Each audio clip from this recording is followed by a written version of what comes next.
बंगाल की खाड़ी से उठे मिचोंग तूफान के कारण आई बाढ़ से तमिलनाडु के 1 करोड़ से ज्यादा लोग प्रभावित हुए हैं। चेन्नई, तिरुवनंतपुरम, कांचीपुरम और अन्य जिले में सबसे ज्यादा तबाही हुई है।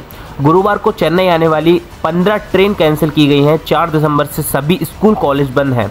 भारतीय वायुसेना के हेलीकॉप्टर कल बाढ़ प्रभावित इलाकों में 23 किलो राहत सामग्री पहुंचाई गई है। डीएम के सांसद टीआर बालू ने संसद में बताया है कि राज्य के 47 साल बाद ऐसी हालत बने हैं। तूफान की वजह से राज्य में 2 दिन में 3 महीने की बारिश हुई है। चेन्नई के एक दिन से सबसे ज्यादा 50 सेंटीमीटर बारिश रिकॉर्ड की गई है। इसके चलते आज बाढ़ 20 लोगों की मौत हो चुकी है। शहर में कई हिस्से के 3 दिन से बिजली और इंटरनेट बंद है। भारतीय जनता पार्टी आज सांसद भवन परिसर में संसदीय दल की बैठक शुरू हो गई है। इसमें पीएम नरेंद्र मोदी, गृह मंत्री अमित शाह समेत कई मंत्री मौजूद थे।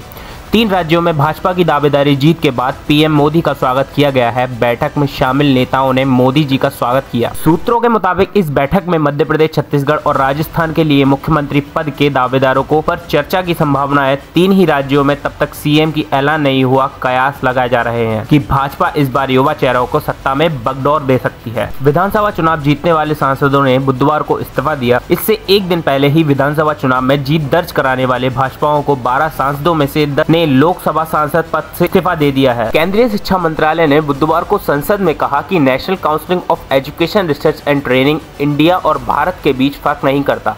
दरअसल एनसीईआरटी की एक कमेटी ने इस साल अक्टूबर में किताबों से इंडिया शब्द हटाकर भारत करने की सिफारिश की थी। संसद में शीतकालीन सत्र के तीसरे दिन केंद्रीय शिक्षा राज्य मंत्री अन्नपूर्णा देवी ने राज्यसभा में इस मुद्दे पर जवाब दिया है। उन्होंने कहा, देश में संविधान इंडिया और भारत दोनों आधिकारिक नामों में समान रूप से मान्यता देती है। एनसीईआरटी दोनों नामों में अंतर नहीं करता। हालांकि अन्नपूर्णा देवी ने कहा है कि हमारे देश कॉलोनियल इंसाइट से बाहर निकल रहा है। हम भारतीय भाषा के शब्द के इस्तेमाल को प्रोत्साहित कर रहे हैं। एनसीईआरटी ने नई शिक्षा नीति के तहत सिलेबस में बदलाव दिया है।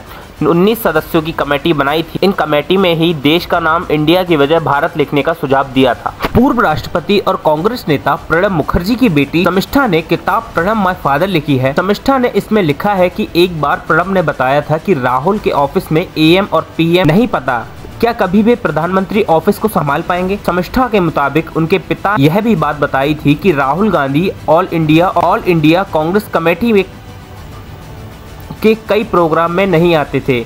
ऐसा क्यों होता था यह नहीं पता।